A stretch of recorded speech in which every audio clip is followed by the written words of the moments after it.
नमस्कार, सलाम, आदाब। मैं मनोज की बात में आपका स्वागत करता हूं।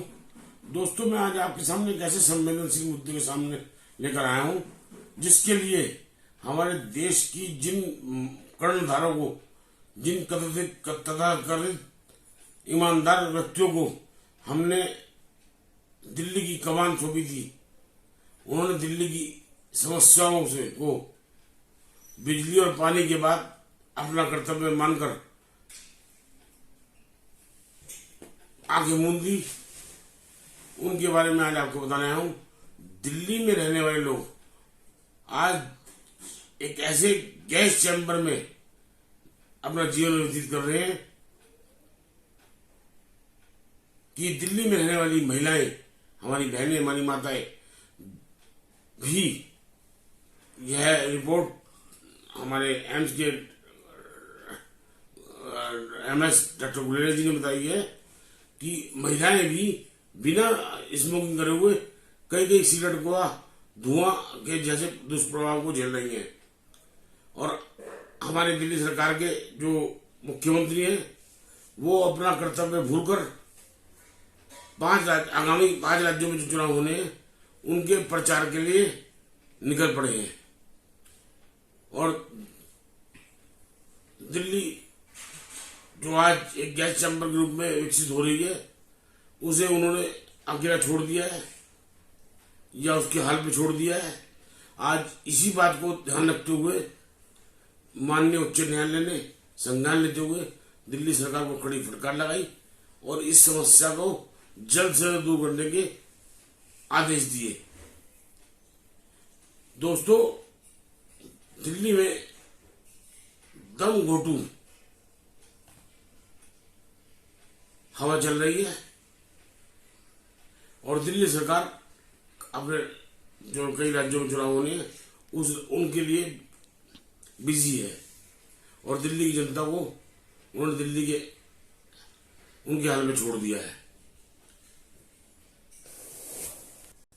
कहते हैं कि जिस तरह से घर में नहीं दाने को अम्मा चली बहाने को, उसी तरह से दिल्ली के लोगों को दिल्ली सरकार ने आज जिस हाल में छोड़ा है उससे दिल्ली के हर नागरिक तरसता है। बिजली पानी हो गई, मेरे को डायलॉग याद आता है, बिजली पानी के अलावा भी बहुत मुद्दे हैं और सबसे बड़ा मुद्दा दिल्ली के जो जनता भोग रही है, दिल्ली की सांसों में, दिल्ली की हवा में जो जहर घुल रहा है, उसके दिल्ली सरकार ने कुछ नहीं किया है। और उसका ठीक है, जैसा कि उनकी आदत है, अच्छा वो करते हैं, बुरा दूसरे के ऊपर ठीकरा फोड़ते हैं। इसके लिए उन्होंने पराली को दोष देते हैं या दूसरे राज्यों को दोष देते हैं, जबकि आज माननीय उच्च न्यायालय ने संज्ञान लेते हुए इस मामले में उनसे कहा है कि पराली की समस्या के अलावा भी 100 समस्याएं हैं, उसके लिए आपने क्या किया।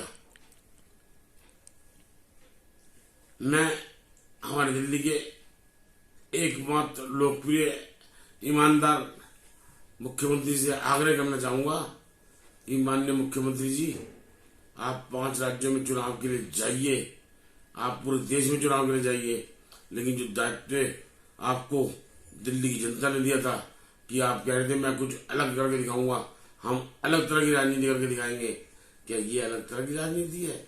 आप दिल्ली की जनता को मरने के लिए छोड़ रहे हैं।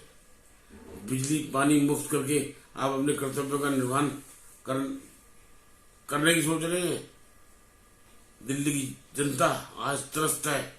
एक स्मार्ट टावर करते आपने बनाया कर्नाटक प्लेस में, और उस स्मार्ट टावर को चल रहा है नहीं चल रहा, इसके बारे में दिल्ली की जनता जानती है या आप जानते हैं, लेकिन उसके लिए आपने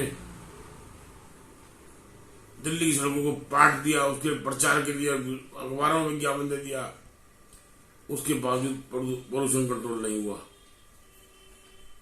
मेरी आपसे विनती है, दिल्ली की जनता ने जो आपके ऊपर विश्वास व्यक्त किया था, जो आपके ऊपर भरोसा किया था, आप दिल्ली की जनता का साथ ऐसा विश्वासघात ना करें। दिल्ली की जनता को इस प्रदूषण से,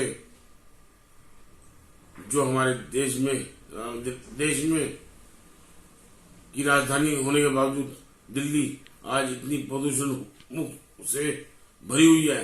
दिल्ली के बच्चे, महिलाएं, हमारी बहनें, हमारे बुजुर्ग और सब व्यक्ति इस प्रदूषण से ग्रस्त है। इसके बारे में जल्द से जल्द कदम उठाएं, क्योंकि कोरोना की महामारी के बाद आपने जो कोरोना का लोगों ने अपने परिवारों को खोया और कोरोना की से जो अव्यवस्था हुई उसका ठीक आपने केंद्र सरकार को वोट दिया। ये इस वक्त तो आप कम से कम दिल्ली की जनता को इस दम घोटू हवा से बचाने की कृपा करें। मैं आपसे विनती करता हूं कि आप राजनीति छोड़ के और सच्चे मन से, जिसकी कसमें खा के आप दिल्ली की सत्ता पे काबिज हुए थे, आप दिल्ली की जनता को इस प्रदूषण से मुक्ति दिलवाएं।